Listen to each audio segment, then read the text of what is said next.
Hello, vision police या YouTube चॅनलमध्ये तुमचं स्वागत आहे।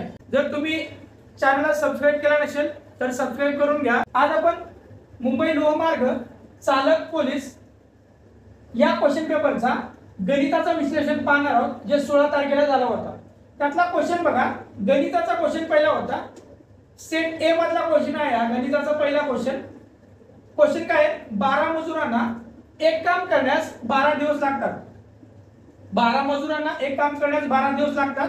जर तुम्ही अभ्यास केला नाही तर मजुराच्या गोष्टी तर तुम्ही सुद्धा मग त्यानंतर 8 मजुरांना ते काम करण्यास किती दिवस लागतात। हा क्वेश्चन एकदम सोपा होता, जळगावला सुद्धा हा क्वेश्चन आला होता। खूप ठिकाणी म्हणजे क्वेश्चनचे रिपीटेशन होतात। जर तुम्ही सगळ्या क्वेश्चनचे जर व्यवस्थित प्रॅक्टिस केला असेल तर खूप क्वेश्चनचे रिपीटेशन होत आहेत। फक्त नंबरिंग चेंज होत आहेत किंवा सगळ्या गोष्टी म्हणजे खूप गणिताचे क्वेश्चन रिपीटेशन होत आहेत। फक्त तुमचा हार्डवर्क खूप गरजेचं आहे।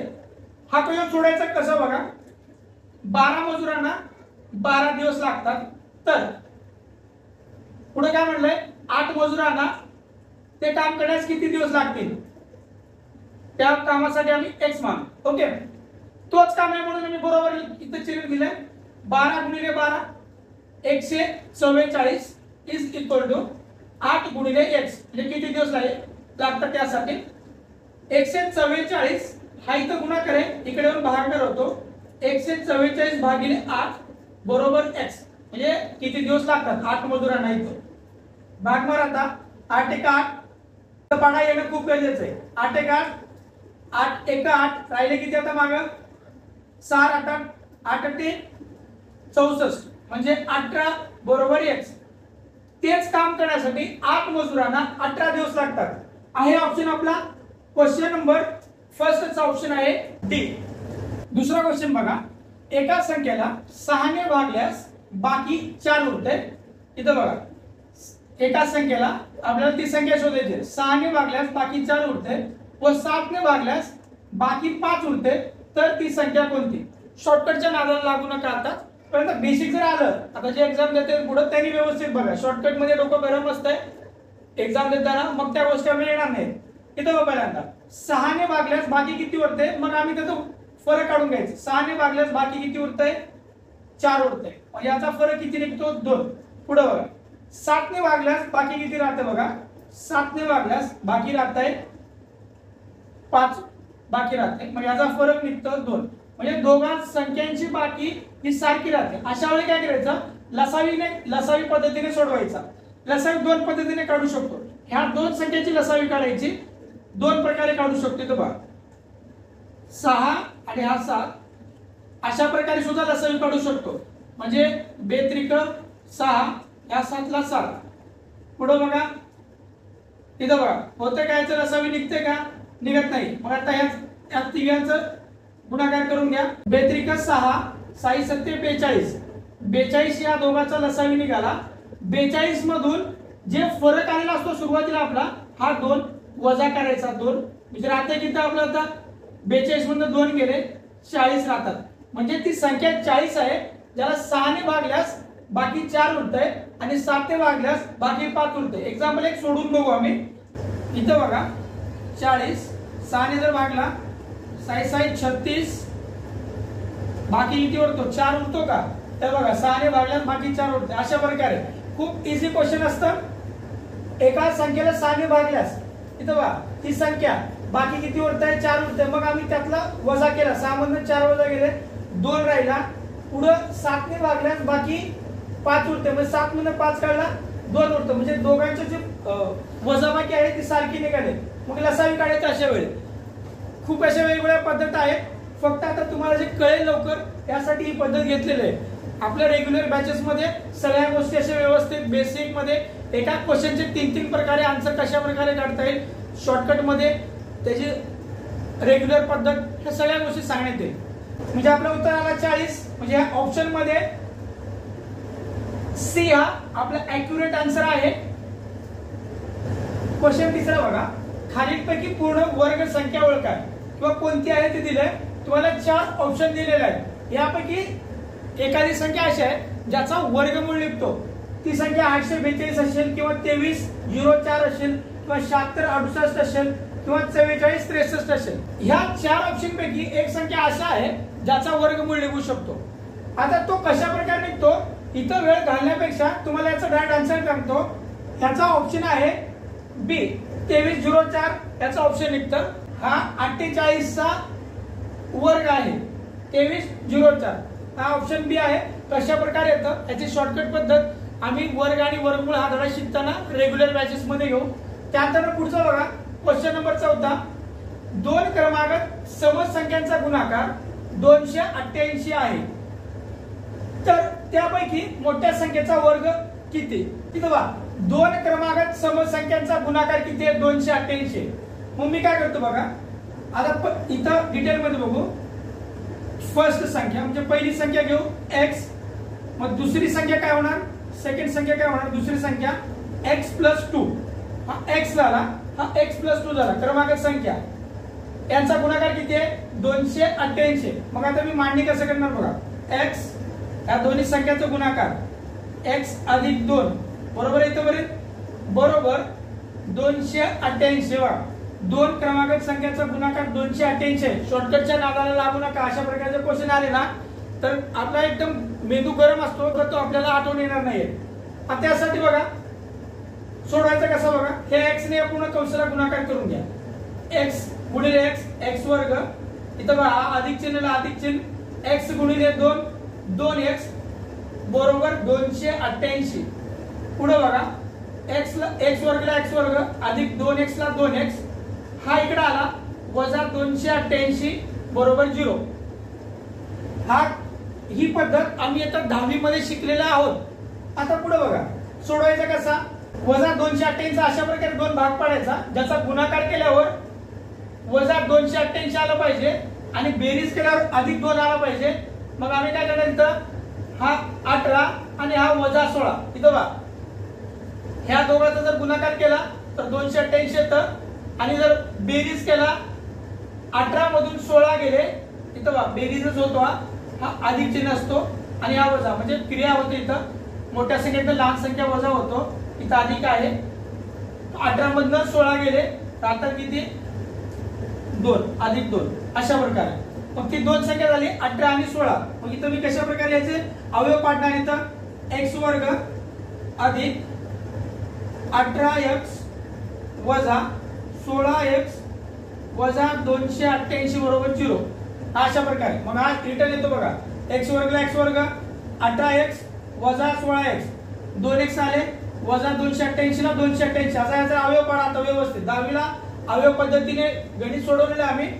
ह्या x ला मी काय करणार आहे बघा x ला हा x म्हणजे x वर्ग अधिक हा 18 ला 18 कंस पूर्ण. तुम्हाला जर हा क्वेश्चन आला तर पुढे सोडवताना हा डायरेक्ट आहे तसा कंस इथंच घ्यायचा अधिक 18 ला 18 आणि हा 16 फक्त इथं चिन्हासकट 16 घ्यायचा म्हणजे वरच्या गणित येतात का बघा आता बरोबर 0. x गुणिले x वर्ग अधिक 18 x गुणिले 18 18x इथं बघा पुढे ह्या कंसात झाला वजा 16 गुणिले x 16x वजा अधिक वजा 16 गुणिले 18 288. इथंपर्यंत गणित कळतं. अवयव पाडला मग राहिलं काय तर दोन सारखे कंस आहेत. दोन सारखे कंसापैकी एक घ्या आणि राहिलेल्या एका कंसात बसवा त्यांना x अधिक 18 एका कंसात आलं. राहिले बाहेर काय x वजा 16 x वजा 16 बरोबर 0. आता या संख्यांना एका कंस तिकडे पाठवा आणि एक कंस तिकडे ठेवा. x अधिक 8 कंसाचे बाहेर काढा बरोबर 0 आणि याला किंवा x वजा 16 बरोबर 0. x हा अधिक 18 बरोबर चिन्हाच्या इकडे आला वजा 18 झाला किंवा अवयव पद्धत पडताना किंवा लिहावं लागतं x बरोबर हा वजा 16 इकडे गेला अधिक 16.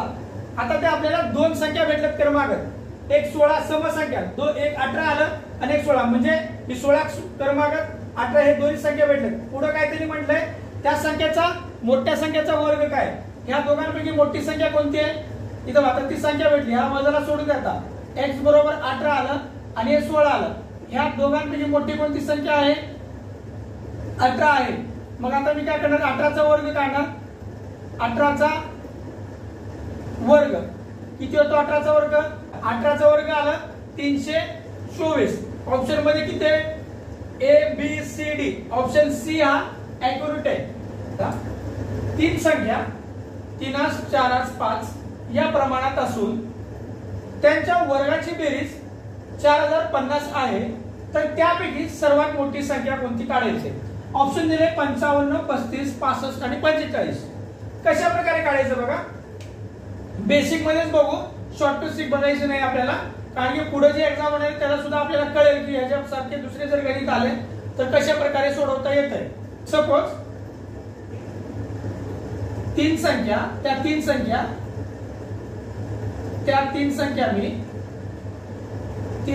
मी काय मानतोय? 3x 4x आणि 5x हे आपल्याला प्रमाणात दिलं. या संख्या यांना आम्ही त्या तीन संख्या मानून घेतलं. पुढे काय बोललं? या संख्या प्रमाणात असून त्यांच्या वर्गाची बेरीज 4050 आहे. आता यांच्या वर्गाची बेरीज करायची आपल्याला. यांच्या वर्गाची बेरीज कशा प्रकारे? 3x² अधिक 4x² कंसाचा वर्ग अधिक 5 कंसाचा वर्ग 5x कंसाचा वर्ग बरोबर किती आहे? 4050. आपल्याला ती संख्या शोधायची. कशा प्रकारे शोधणार आता आपण? हे बघा, कंसाचा वर्ग म्हणजे या संख्येचा वर्ग आणि याचा वर्ग म्हणजे 3 चा वर्ग किती होतो? 9x वर्ग अधिक 4 चा 16x वर्ग अधिक 5 चा 25 आणि या संख्याचा या 65 संख्याचा x वर्ग किती झाले? 9x वर्ग अधिक 16x वर्ग अधिक 25x वर्ग बरोबर 4050. आता पुढे बघा कशा प्रकारे करता येते. ह्या दोघांची बेरीज आणि ह्याची बेरीज म्हणजे तिघाची बेरीज किती होते? सारखे आहे तिथं, व्हेरिएबल सारखे आहे तिथं. मग आता हे 25 आणि हे 25 म्हणजे 50x वर्ग हे कॉमन निघतात. तिघांचं कॉमन मी इथं काढलं. ह्या संख्येची बेरीज करून घेतली बरोबर 4050. पुढे बघा आता x वर्गला x वर्ग बरोबर 4050 छेद हा किती आहे? 50. हा x वर्ग आला इथं गुणाकार असतो, इकडे आल्यावर हा भागाकार होतो. इथपर्यंत कळतं? हा शून्य आणि हा शून्य गेला. 5 × 5 पंचेचाळीस 40 5 × 5 x वर्ग बरोबर 81 आला. आपल्याला आता काय काढायचंय? x ची किंमत किती आली? आता वर्गमूळ जर काढायचा तर किती राहत आहे? वर्गमूळ काढला तर हा होतो 9. x ची किंमत भेटली. आता टोटल आपल्याला ह्या तीन संख्या ह्या दिलेल्या आम्ही जे तीन संख्या मानले ह्या x ची किंमत ठेवायची आणि मोठी संख्या कोणती ती काढायची. आता मी आता सगळ्यात x ची किंमत ठेवतो. इथं बघा आता 3x म्हणजे काय होतो? हा 3 गुणिले x ची किंमत 9 3 9 27 हा 27. पुढे 4x म्हणजे काय होतो? 4 गुणिले 9 4 9 36 हा बघा 5x म्हणजे 5 9 सॉरी हा 5 गुणिले 9 बरोबर 5 9 45. म्हणजे आपला सगळ्यात मोठा कोणता संख्या यापैकी? आता दिलेल्या संख्यापैकी हा 45 म्हणजे आपला ऑप्शन आहे डी. अशा प्रकारे जर गणित आलं 1 मिनिट वेळ लागेल इथं बघा. तुम्हाला जर कळालं तर ह्या शॉर्टकट म्हणजे पार तुमच्या डोक्यावरनं जाईल. मग शॉर्टकट म्हणजे तोपर्यंत शॉर्टकट न समजता जर हे कळालं 1 मिनिटात येईल तर आपलं जर स्पीड होत गेला तर आज लगेच सुटून जातो. ह्या क्वेश्चन बघा आता 6वा 0.8 गुणिले 0.08 गुणिले 0.008 या संख्याचं तुम्हाला गुणाकार करायचं. म्हणजे त्यांनी तुम्हाला फक्त काय केलंय? 8 चा घातांक विचारलाय, जास्त काय केलं नाही. आणि ज्याला बेसिक कन्सेप्ट येतात त्याला हा क्वेश्चन एकदम इझी गेला असेल. ज्याला पॉइंटचे गणित येतात त्याला बघा ह्या 8 आणि ह्याचा 8 म्हणजे 8 अधिक 64 गुणिले 8 बरोबर होतो 512. गुणाकार करून बघू शकता तुम्ही. किंवा 8 चा घातांक ज्याला माहिती आहे त्याला 512 येत आहे 8 चा घातांक. मग पॉइंट द्यायचा कसा बघा. इथं बघा ह्या गुणाकारात किती घर सोडून पॉइंट आहेत? 1 2 3. राईट साइडहून किती घर सोडून पॉइंट आहेत? 1 2 3 म्हणजे ते झाले 3. याच्यामध्ये किती आहेत? 1 आणि 2 हा झाला 2. याच्यात किती? 1. टोटल किती पॉइंट झाले? 5 आणि 6 म्हणजे टोटल आन्सर आला राईट साइडहून 6 डिजिट सोडून पॉइंट द्यायचा आहे. कळतंय? पॉइंट मोजायचा असतो गुणाकार मध्ये. हे 3 घर सोडून इथं 3 डिजिट सोडून इथं 2 डिजिट सोडून आणि इथं 1 डिजिट सोडून म्हणजे टोटल आन्सर आला आपल्या राईट साइडहून 6 डिजिट सोडून पॉइंट द्यायचा आहे. ह्यामध्ये 6 डिजिट सोडून कुठे येते बघा, 1 2 3 4 5 6 इथं पॉइंट आहे, म्हणजे आन्सर आपला राईट कोणता असणार आहे, ऑप्शन नंबर चौथा डी हा राईट आन्सर असणार आहे. क्वेश्चन नंबर 7 बघा, जर 18 सायकलची किंमत 31,950 रुपये आहे तर अशा 7 सायकलची किंमत किती. ऑप्शन अशा प्रकारे दिले आहेत. इथे बघा सोपा क्वेश्चन आहे. इथे बघा 18 सायकलची किंमत किती आहे, 31,950. याच्यावर मी एका सायकलची किंमत काढू शकतो, त्यानंतर 7 सायकलची किंमत भेटून जाते. इथे बघा मी काय करणार, तर भागाकार करणार. इथे लिहून घेतो 18 सायकलची किंमत किती आहे, 31,950 भागाकार. सपोज आपल्याकडे आहे 20 आंबे आणि 4 लोकांना ते वाटायचे, मग आम्ही काय करणार होतो, गणित शिकताना त्याला भाग मारायचो पहिल्यांदा, म्हणजे एका माणसाला किती आंबे येऊ शकतात, 5 आंबे जे असेल ते. तशाच प्रकारचा हा गणित आहे. मग मी काय करणार होता, भाग मारून घेणार. तुमच्यासारखं इथं 18 31,950 18चा पाडा ज्याला येते त्यांनी बघा, ज्याला येत नाही त्यांनी सुद्धा बघा. 18 1 18 18 2 36 घेऊ शकत नाही, किती राहतात बघा. आता हा 3 हा 13 बघा, बरोबर आहे का. ह्या 9ला खाली घेतला, 18 7 26 असे पुढं संख्या मोठा होतो. मग यात वजा करा, हे किती होतात 3 हा 1 0. ह्या 5ला खाली घेतला, अजून पुढची संख्या मोठी होते, मग 18 7 26 असे. हा बघा 5 मध्ये 6 जात नाहीये, मग काय करणार, इकडे हे घेतला, 15 नंतर 6 गेले 9 आणि हा 3 मध्ये 3 गेले 0 आणि हा 0 जिकडे घेतला, ह्या 0ला खाली घ्या, 90 झाले. 18 5 90 0 0, म्हणजे एका सायकलची किंमत निघाली 1,775. मग अशा आपल्याला किती सायकलची किंमत काढायची आहे, 7 सायकलची. गुणाकार करा, 7 5 35 3 7 7 49 49 आणि 3 किती होतात बघा, 49 आणि 3 52 5 49 49 आणि 5 किती होतात 54 5 7 1 7 7 आणि 5 12 आहे का ऑप्शनला 12,425 तर 12,425, म्हणजे हा आपला ऑप्शन बी हा ऍक्युरेट असणार आहे. क्वेश्चन नंबर 8 बघा, दोन वर्तुळांच्या त्रिज्यांचे गुणोत्तर 3:4 आहे, तर त्याच्या परिघाचे गुणोत्तर काढायचे. परिघ म्हणजे काय, त्रिज्या म्हणजे काय, व्यास म्हणजे काय, ह्या गोष्टी आपल्याला माहित असलं पाहिजे. व्यास कशा प्रकारे काढतात, परिघ कशा प्रकारे काढतात, वर्तुळाचे क्षेत्रफळ कशा प्रकारे काढतात, वर्तुळ म्हणजे काय, गोल म्हणजे काय, या सगळ्या गोष्टी आपल्याला माहित असलं पाहिजे. ते बघा काही लोकांच्या मते हा वर्तुळ होतो, पण हा गोल आहे. जर आतमध्ये केंद्रबिंदू नसेल तर तो गोल होतो. आता ह्याला केंद्रबिंदू आहे, म्हणजे हा झाला वर्तुळ. पुढे काय म्हणलं, वर्तुळाचे त्रिज्याचे गुणोत्तर. 2 वर्तुळ आहे तिथं, ह्या 2 वर्तुळ अशा मी प्रकारे घेतला. त्रिज्या म्हणजे काय, केंद्रबिंदू पासून परिघ, हा परिघ, हा जो आहे ह्याला परिघ म्हणतात. हा जो शेवटचा भाग आहे याला परिघ म्हणतात. हा झाला त्रिज्या.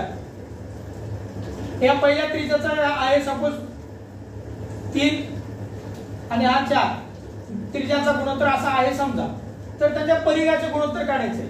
मग त्रिज्या दिल्या म्हणजे परिघ काढावं लागते, परिघावरनं गुणोत्तर काढावं लागते. मग कशा प्रकारे काढायचं बघा, मी काय करणार आहे, समजा पहिल्या वर्तुळासाठी r बरोबर त्रिज्या, r म्हणजे त्रिज्या, याला इंग्लिश मध्ये रेडियस म्हणतात. पहिल्या वर्तुळासाठी 3x म्हणणार आणि दुसऱ्या वर्तुळासाठी त्रिज्या, सेकंड वर्तुळासाठी त्रिज्या r बरोबर 4x म्हणणार. आता पहिल्या वर्तुळाचा आधी परिघ काढून घ्यायचा, नंतर दुसऱ्या वर्तुळाचा परिघ काढून घ्यायचा. म्हणजे बघा इथे आता फर्स्ट वर्तुळासाठी पहिल्या वर्तुळासाठी परिघ बरोबर 2πr. इथे यात कोणतीही किंमत ठेवू नका, तोपर्यंत पायची किंमत वगैरे काय ठेवू नका. 2π r म्हणजे r ची किंमत काय आहे 3x अशा प्रकारे ठेवला तर बघा इथं गुणाकार असतो, इथं गुणाकार असतो, सगळ्यांना गुणाकार असतो. मी काय करणार 2 पाय x बरोबर आहे. इथपर्यंत अशा प्रकारे ठेवून घेतलं म्हणजे पहिल्या वर्तुळाचा परिघ इथं 6 पाय x. आता दुसऱ्या वर्तुळाचा परिघ काढू. सेकंड वर्तुळाचा परिघ काढू. आता परिघ बरोबर त्याचा सुद्धा 2 पाय आरच निघणार. सूत्र परिघाचा 2 पाय आर, मग 2 ना 2 पाय ला पाय आर किती आहे दुसऱ्यासाठी 4x मानलाय. मग त्याचा गुणाकार कशावर होतो 4 2 8 पाय x. इथपर्यंत आलं तर बघा पहिल्या वर्तुळाचा परिघ 6 पाय x आणि दुसऱ्या वर्तुळाचा परिघ 8 पाय x आलाय. मग मी गुणोत्तर मध्ये कशा प्रकारे ठेवणार बघा. इथं बघा फर्स्ट वर्तुळाचा परिघ छेद सेकंड वर्तुळाचा परिघ बरोबर गुणोत्तरात आणायचं आहे. मग 6 पाय x आणि हा 8 पाय x. इथपर्यंत हा पाय x आणि हा पाय x गेला, राहिलं काय 6/8. आता याला भाग मारा 2 × 6 2 × 8. इथपर्यंत मग कळतं का. आता या परिघाचा गुणोत्तर किती होतो फर्स्ट वर्तुळाचा परिघ गुणोत्तर सेकंड वर्तुळाचा परिघ. मग काय होतं फर्स्ट वर्तुळाचा परिघ 3/4. समजतंय. दोन वर्तुळाचे त्रिज्याचे गुणोत्तर 3/4 आहे तर त्यांच्या परिघाचे गुणोत्तर काढा. पहिल्यांदा आम्ही त्या गुणोत्तराला त्रिज्या मानून घेतलं 3x आणि सेकंड वर्तुळासाठी 4x मानून घेतलं. पहिल्या वर्तुळाचा परिघ काढून घेतला, त्यानंतर दुसऱ्या वर्तुळाचा परिघ काढला. पहिल्या वर्तुळाचा 6 पाय x, दुसऱ्या परिघाचा 8 पाय x. त्यानंतर गुणोत्तरात मांडून घेतला. पहिल्या परिघाचा गुणोत्तर बरोबर दुसरा परिघ इथं 3/4. अशा प्रकारे येतं. व्यवस्थित आहे, फक्त आपल्याला बेसिक कन्सेप्ट आपलं डोकं शांत ह्या दोन गोष्टी गरजेच्या आहेत. पुढचा हा क्वेश्चन एकदम सोपा आहे. 9वा क्वेश्चन बघा. एका व्यवहारात झालेला नफा 7,200 रुपये आहे. ए बी सी यांना अनुक्रमे 2/3 3/4 या प्रमाणात वाटल्यास बी चा वाटा किती काढायचा. आधी मी काय करतो एबीसी यांचा प्रमाण लिहून घेतो, गुणोत्तर लिहून घेतो यांचा. ए बरोबर समजा इथं 2 आहे, बी बरोबर 3 आहे आणि सी बरोबर 4 आहे. खूप सोपा क्वेश्चन आहे. करायचं काय बघा. झालेला नफा आधी मी लिहून घेतो. झालेला नफा किती आहे 7,200 छेद काय करणार आहे ह्या तिघांचा गुणोत्तराची बेरीज किती होतो 9 गुणिले कोणत्या व्यक्तीसाठी काढायचं आपल्याला बी साठी काढायचे. बी चा वाटा काढायचा आहे. बी चा वाटा काढण्यासाठी त्याचा गुणोत्तर इथं गुणाकार लिहून घ्यायचा. 9 × 9 9 × 72 हे 2 शून्य म्हणजे 800 झाले. मग किती होतो 800 गुणिले 3 बी चा वाटा काढायचा ना आपल्याला. मग आता 8 × 24 आले आपला ऑप्शन. तर बघा ऑप्शन नंबर तिसरा सी 2,400 रुपये हा बी चा वाटा आहे. आणि याचाही काढू शकतो बा 7,200 छेद हा 9 ए साठी किती आहे 2 आहे. किती होतो 9 × 9 9 × 72 म्हणजे 800 गुणिले 2 हा झाला 1600. हा याचा ए चा निघतो. पुढचा क्वेश्चन बघा 10वा क्वेश्चन आहे. जान्हवी आणि तिच्या आईच्या आजच्या वयांची बेरीज 64 आहे. तिच्या दोघींच्या वयांची फरक 30 आहे. तर जान्हवीच्या आजचे वय काढायचे. खूप सोपा क्वेश्चन आहे हा. आम्ही 10वी मध्ये सोडवलेले क्वेश्चन आहेत, 8वी 9वी मध्ये सोडवलेले क्वेश्चन आहेत. खूप सोपे क्वेश्चन आहेत. इथं बघा सोडवायचा कसा सुरुवात बघा. समजा समजलो आम्ही काय समजायचं ते समजा. काय आईचे वय बरोबर x मानला आणि जान्हवीचे वय बरोबर आजचे वय बरोबर y मानला. इथपर्यंत करता. मग आता जान्हवी आणि तिच्या आईच्या आजच्या वयाची बेरीज किती आहे 64 आहे. मग मी काय करणार x + y बरोबर 64 हा समीकरण 1 झाला. समीकरणामध्ये सोडवायचं आणि तिच्या दोघांच्या वयांची फरक 30 आहे. मग x - y बरोबर 30 हा ऑप्शन समीकरण 2 झाला. मग मी काय करणार समीकरण 1 आणि 2 ची बेरीज करणार. बेरीज काय करणार हे बेसिक मध्ये कळते तुम्हाला बेसिक शिकल्यावर. मग बेरीज जर केला मी डायरेक्ट सोडवतो इथं, हा दोन्ही जातो 2x बरोबर हा 94 येतं, मग x बरोबर 94 डिवाइड बाय 2 बे बे 47 94 पासून 47 कसं काय येतं, बे चौक 8 एक राहिला बे 14 म्हणजे x बरोबर 47. x कोणाचा, जान्हवीच्या आईची, म्हणजे त्याचा आजचा वय झाला 47. आपल्याला विचारलंय कोणाचा, जान्हवीचा. मग जान्हवीचा आजचा वय काढण्यासाठी बघा, जान्हवीचा आजचा वय काढण्यासाठी आम्ही ह्या दोन समीकरणापैकी कोणते एक समीकरण घेऊ शकतो.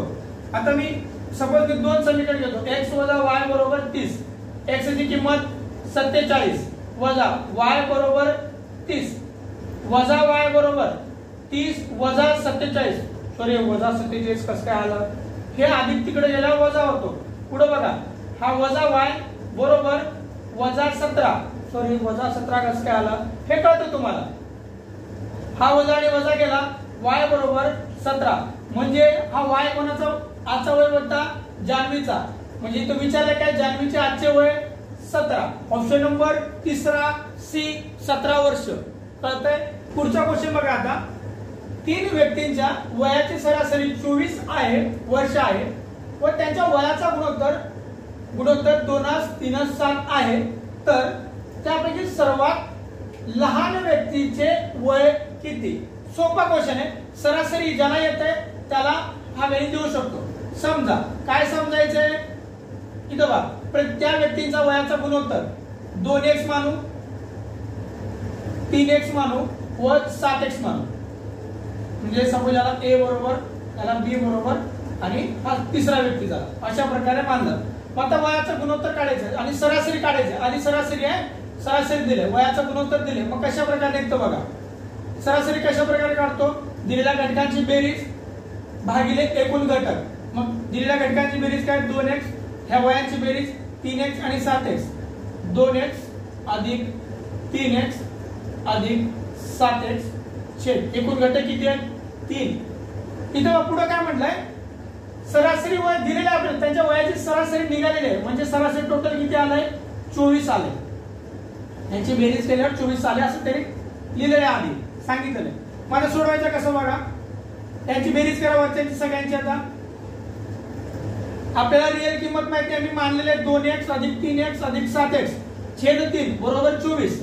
आता पुढे बघा, त्यांची बेरीज किती होते, 5 आणि 7 12x छेद 3 बरोबर 24. हा भागाकार येते, इकडे गेल्यावर होतो गुणाकार. इकडे सेकंड स्टेप लिहितो मी, 12x बरोबर 24 गुणिले 3. कळतं इथं बरं. आता बघा, ह्याचा गुणाकार करून घ्या, 12 1 इथे लिहितो, 2 6 6 1 7 72 झाला. ओके. मग x बरोबर 72 छेद 12 भाग मारा, 12 1 12 12 1 12 62 72. x ची किंमत आली 6. म्हणजे आम्ही समजलं होतं ह्या तीन व्यक्तींची वयाची वय साधारणपणे 2x 3x आणि 7x. आता आपल्याला सगळ्यांची वय काढून घ्यायचंय. बघा मग 2 गुणिले x ची किंमत ठेवणार मी 6 म्हणजे झाला हा 12. दुसरा 3 गुणिले x ची किंमत 6 sin त्रिक 18. पुढं 7 गुणिले 6 6 7 42. त्या तिघाचं वय दिलंय, सरासरी काढला तर 24 येतंय. मग आता विचारलं काय, सर्वात लहान व्यक्तीचे वय, सगळ्यात लहान कोणाचं वय आहे, 12 की 18 किंवा 42 येते 12. सगळ्यात लहान वय हा सी चा असेल, तो 12 वर्षाचा असेल. काही मुलांनी ऑप्शन पैकी 4 निवडला असेल, हा चुकीचा आहे. ऑप्शन क्रमांक तिसरा सी हा ॲक्युरेट आहे.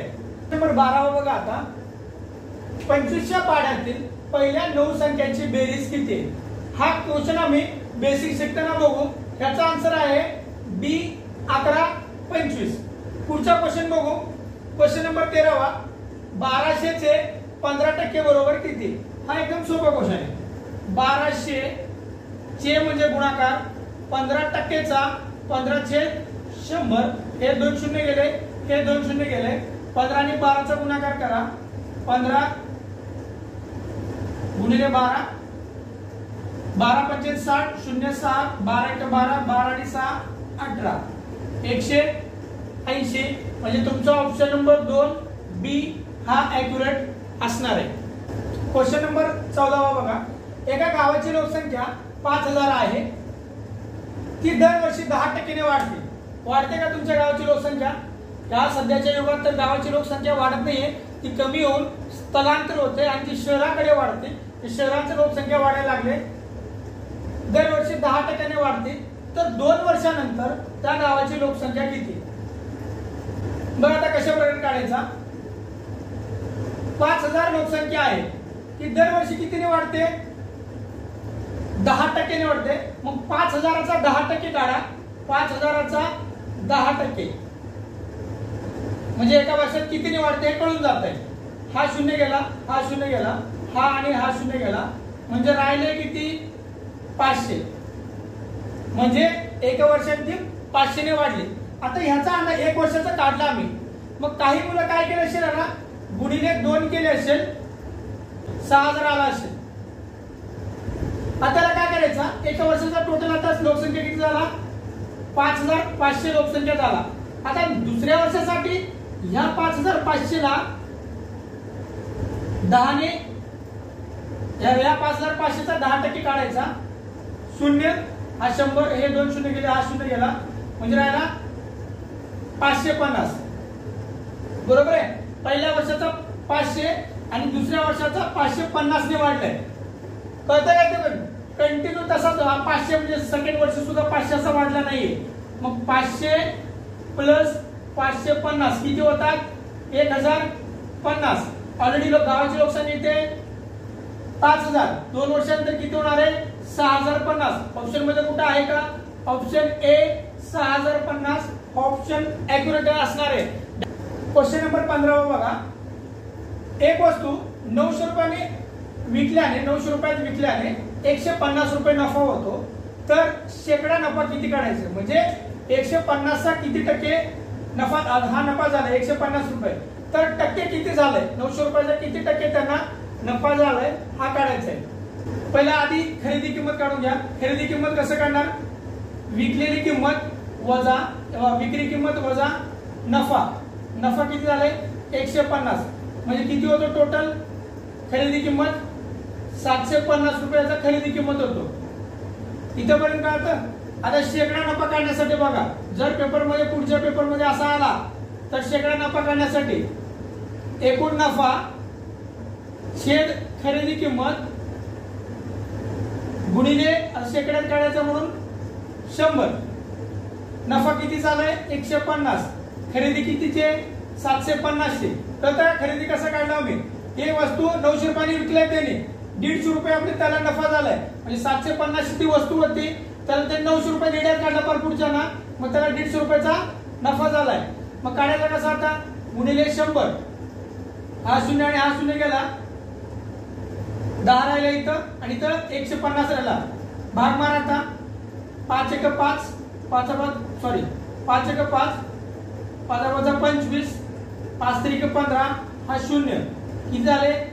30/15 गुणिले 10. इथं बघा हा 30/15 गुणिले 10 राहिला होता ना, हा इथं बघा इथे घेतला.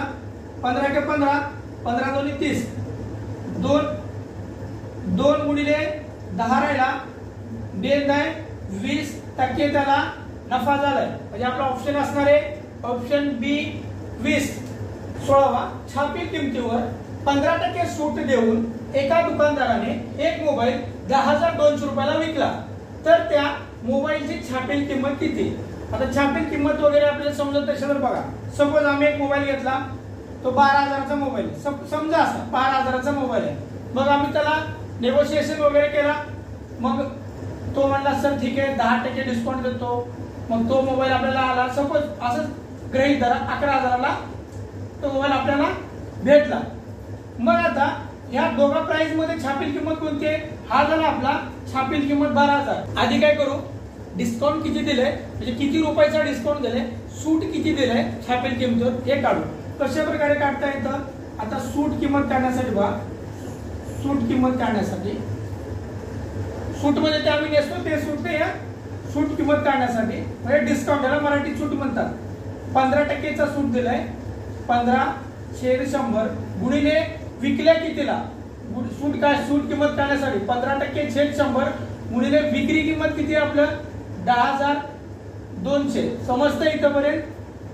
हे 2 शून्य गेले, हे 2 शून्य गेले, म्हणजे राहतंय काय आपला 15 गुणिले 102. आता गुणाकार करून घ्या, मी तर गुणाकार करतो. 102 गुणिले 15, 15 दोन्ही 30, 15 एक 15. आलं इथपर्यंत? म्हणजे याचा गुणाकार आला. सूट कितीचा दिलं त्यांनी 1530 रुपयाचा सूट दिलंय. आता आपल्याला छापीत किंमत काढता येते इथं बघा. छापील किंमत काढायचा कसा, बरोबर किंमत बरोबर इथं बघा सूट रक्कम कितीचा डिस्काउंट दिला, तो 1500 रुपयाचा डिस्काउंट दिलाय, अधिक विक्री किंमत, विक्री किंमत मग सूट रक्कम किती आहे 1530 अधिक हा किती आपला 10,200. आता या दोघांची बेरीज करा किती होतो इथं 10,200 अधिक 1530 म्हणजे होतो 11,730. हा झाला त्या मोबाईलचा छापील किंमत. ऑप्शन नंबर बी आहे का 11,730. कशा प्रकारे काढायचं कळालं. ऑप्शन नंबर 17 दर साल दर शकडा 10 रुपये दराने 5,000 मुद्दलाचे सरळ व्याजाने 7,250 रुपये रास होण्यास किती वर्ष लागते. काय काय दिले ते लिहून घ्या. दर दिले, दर किती आहे 10 रुपये. त्यानंतर मुद्दल किती दिलंय 5,000. त्यानंतर मुदत म्हणजेच कालावधी आपल्याला काढायचंय. त्यानंतर रास दिलंय, रास किती दिलंय 7,250. ह्या रासवरून आपल्याला मुदत काढायची म्हणजे किती वर्ष लागतील, कालावधी काढायचे. कशा प्रकारे काढणार. आधी मी काय करतो व्याज किती होत आहे ते काढून घेऊ. व्याज कशा प्रकारे काढायचा सोपं आहे, सोपं आहे. व्याज काढण्यासाठी बघा, व्याज काढण्यासाठी रास, रास वजा मुद्दल, मुद्दल म्हणजे आपल्याला व्याज भेटतं. व्याजावरनं आम्ही वर्ष किती लागते किंवा कालावधी किती लागते काढू शकतो. कशा प्रकारे रास किती आहे 7,250 वजा 5,000 म्हणजे किती राहतं याचं 2,250 रुपये व्याज होतो टोटल. इथपर्यंत कळतं. म्हणजे व्याज भेटलं आपला 2,250 रुपये. आता पुढे कालावधी काढायचे. कालावधी कशा प्रकारे काढणार बघा. हे बघा व्याज बरोबर सरळ व्याज म्हणतात त्याला, सरळ व्याज बरोबर मुद्दल गुणिले दर गुणिले कालावधी छेद 100 अशा प्रकारे काढणार. आता याची किंमत देऊन घ्या. इथं सोडतो. सरळ व्याज किती आहे, व्याज किती आलाय 2,250 बरोबर. मुद्दल किती आहे 5,000, दर किती आहे 10, कालावधी काढायचे छेद 100. हा शून्य हा शून्य गेला आणि हा शून्य गेला म्हणजे राहिले काय. आता इकडे सोडवतो बघा. हा 2,250 बरोबर राहतात काय 500 गुणिले हा 1 गेला, कालावधी हा खालचे सगळे गेले तर एवढंच राहत आहे. आता हा गुणाकार इकडे आला होतो भागाकार 2,250 छेद 500 बरोबर कालावधी. कालावधी काढायचे आपल्याला. डिटेल जर शिकला तर व्यवस्थित होत आहे. हा आणि हा दोन्ही शून्य गेला, 50 राहिला तर 50 ने भाग मारा. 50 × 50 = 200 होतंय का. 50 × 200 किती राहतात 25 राहतात. पॉईंट दिला 25 राहतात ना. हा 25 पॉईंट दिला शून्य झाले. पुढे काय 50 × 5 = 250 होतो का 250 म्हणजे 4.5 बरोबर हा कालावधी म्हणजे 7,200 रुपये रास येण्यासाठी 4.5 वर्ष लागतील. म्हणजे कळतं का 4.5 4 वर्ष 5 महिने लागतील. कशाला 4,250 रुपये रास येण्यासाठी. मुद्दल किती 5,000 रुपयासाठी. म्हणजे आपला ऑप्शन क्रमांक डी. क्वेश्चन नंबर 18 बघा. हा क्वेश्चन बुद्धिमत्ताचा आहे तरी हा क्वेश्चन घेतला मी गणितात. इथं बघा एका लंबकाच्या घड्याळात दर तासाला तासाच्या संख्येप्रमाणे व दर अर्ध्या तासाला एक याप्रमाणे दर अर्ध्या तासाला एक याप्रमाणे टोले वाजतात. तर दुपारी 2:15 पासून त्याच दिवशी रात्री 10:15 पर्यंत एकूण किती टोले वाजतील? हा क्वेश्चन मुंबई लोहमार्गासाठी आला होता. एक 18वा क्वेश्चन आहे हा मुंबई लोहमार्ग चालक साठी. इथं बघा लंबकाचा घड्याळ म्हणजे माहिती आपल्याला जे आधी जुन्या काळात अशा प्रकारे घड्याळ असायचा.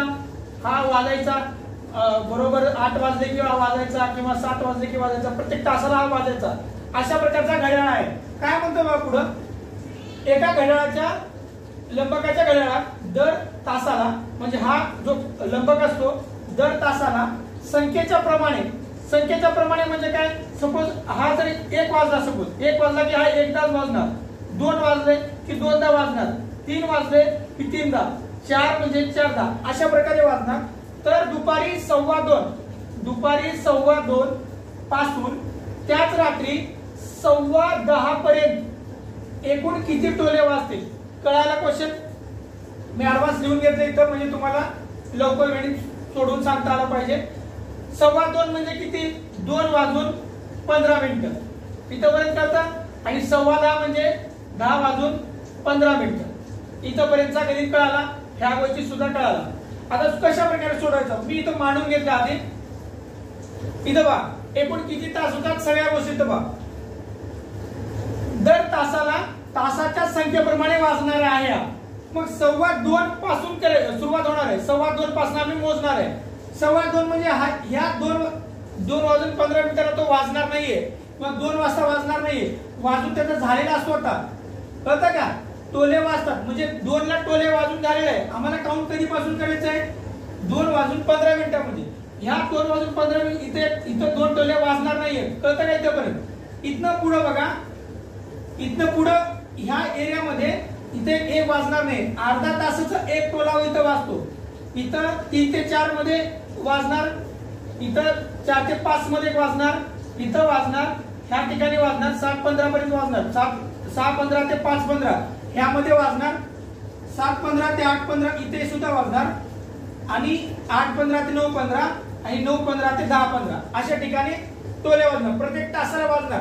म्हणजे इथं 3 ला वाजणार, 4, 5, 6, 7, 8, 9 आणि 10 अशा ठिकाणी ते टोले तासाचे टोले वाजणार. कळतं इथपर्यंत? तासाचे टोले म्हणजे आता 2 ला वाजायचं झालंय म्हणजे आता 3 वाजता तो 3दा वाजणार. तासाप्रमाणे दर तासाला घड्याळात दर तासाला तासाच्या संख्येप्रमाणे म्हणजे आता 3 वाजतापासून 10 पर्यंत वाजणार. कळतं का? म्हणजे 10:15 तो वाजणार आहे का? नाहीये. 3 वाजता वाजणार आहे. 3 ते 10 पर्यंत वाजणार आहे. 3 वाजता वाजणार, 4 वाजता वाजणार, 5 वाजता वाजणार, 5 वाजता 5 वेळा, 6 वाजता 6 वेळा, 7 वाजता 7 वेळा, 8 वाजता 8 वेळा, 9 वाजता 9 वेळा, 10 वाजता 10 वेळा अशा प्रकारे तो घड्याळ वाजणार. म्हणजे आता टोटल किती तास झाले? हा बघा 3 ते 10. 3 ते 10 म्हणजे किती तास होतात? 1 हे बघा हा 3, 4, 5, 6, 7, 8, 9, 10 किती तास होतात सांगा लवकर. आता एक संख्येची बेरीज काय?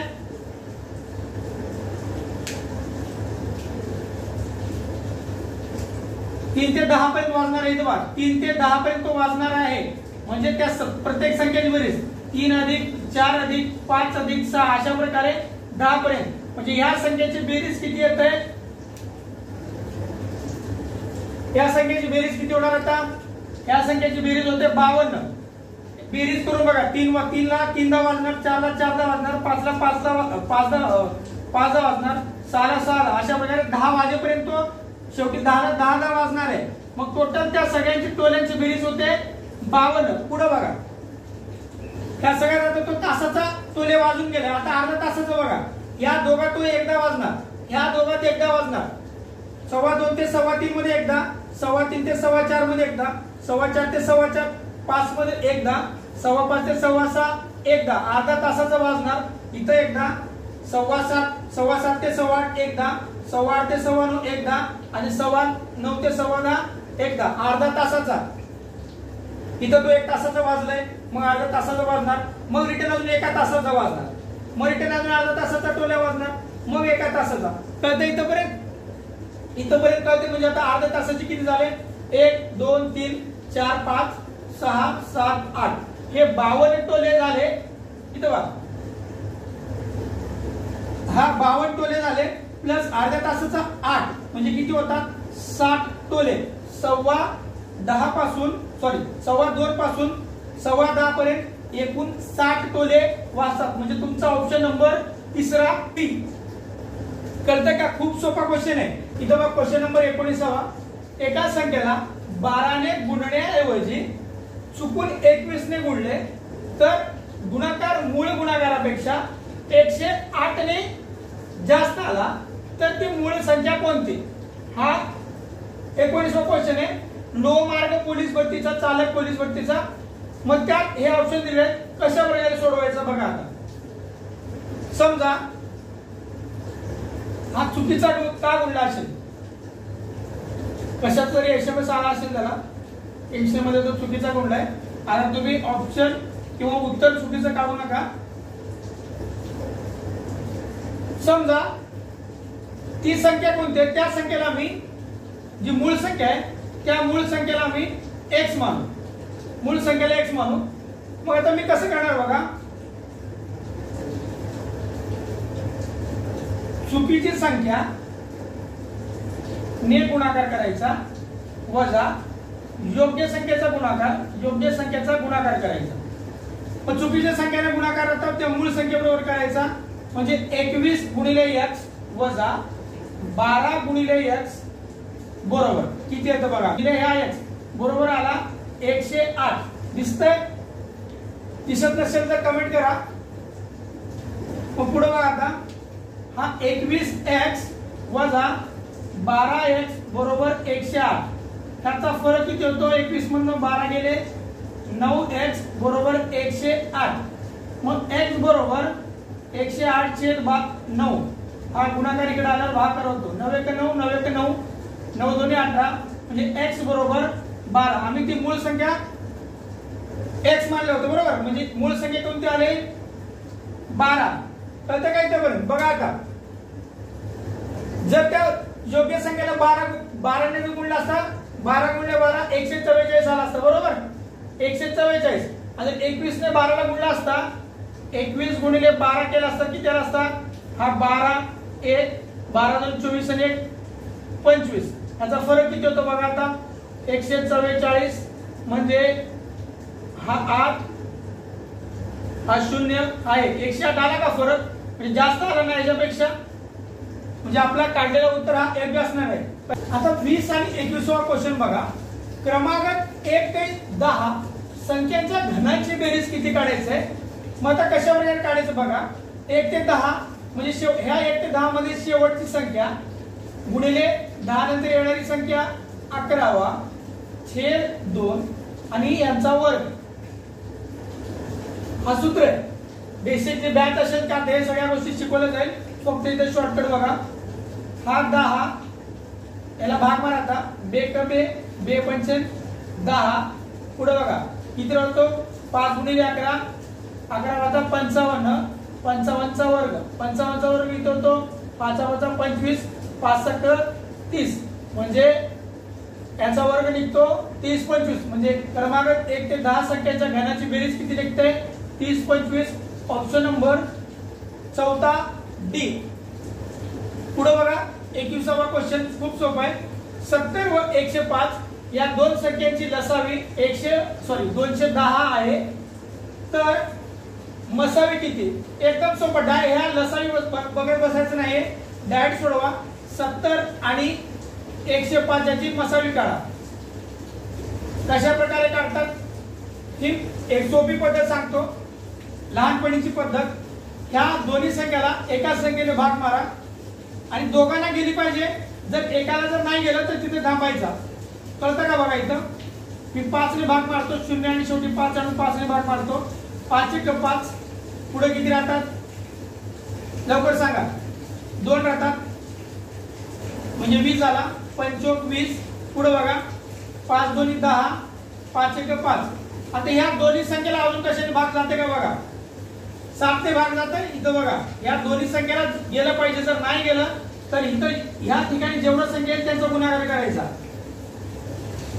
ह्या दोघांना एका संख्येने म्हणजे 7 ने भाग जातं, 7 दोन्ही 14 7 त्रिक 21. पुढे या दोघांना एका संख्येने भाग जातो का नाही जात, थांबायचं आता, ह्याच्या पुढे काहीच करायचं नाही म्हणजे आपली मसावी निघून जात आहे. इकडच्या या दोन संख्या राहिला यांचा गुणाकार 7 गुणिले 5 7 5 35 म्हणजे आपला आन्सर आला मसावीचा 35. ऑप्शन नंबर 1 ए. पुढचा क्वेश्चन बघा, क्वेश्चन नंबर 22. 30 सेकंदाचे 4 मिनिटाशी गुणोत्तर किती? खूप सोपं आहे. ह्या दोघांना एकाच युनिट मध्ये कन्वर्ट करून घ्या, एकतर तो दोघांना सेकंड मध्ये कन्वर्ट करून घ्या तर दोघांना मिनिटात कन्वर्ट करून घ्या. हा 30 सेकंद आहे म्हणजे हा मिनिटात कन्वर्ट होणार नाही, पण हा 4 मिनिट आहे हा मिनिटात कन्वर्ट होऊ शकतो. मग इथं बघा 30 सेकंद 30 सेकंड ह्या 4 मिनिटाचा सेकंड मध्ये जर केला तर किती होतो 240 सेकंड होतो. ओके, माझा याचं गुणोत्तर सेकंदाचे मिनिटाशी गुणोत्तर काढायचंय. इथं बघा मी काय करणार आता 30 सेकंड गुणोत्तर 240 सेकंड. आता या दोघांचा गुणोत्तर इथे ठेवला त्याला शॉर्टकट मध्ये 30 सेकंड छेद 240 हा सेकंड. हा शून्य आणि हा शून्य गेला, 3 1 3 3 8 24 म्हणजे आपला गुणोत्तर किती होतो 1 8 1/8 याला वर आणला किती होतो 1 8. 30 सेकंदात 240 सेकंड होतं, मग याला भागाकार अंश आणि छेदात रूपांतरित करून घेतला, नंतर याचा गुणोत्तर काढला 1 8. आहे का कुठं ऑप्शन? ऑप्शन क्रमांक 2 बी 1 8 हा आपला ऍक्युरेट आन्सर आहे. व्हिडिओ आवडला तर लाईक करा, शेअर करा, सबस्क्राईब करा.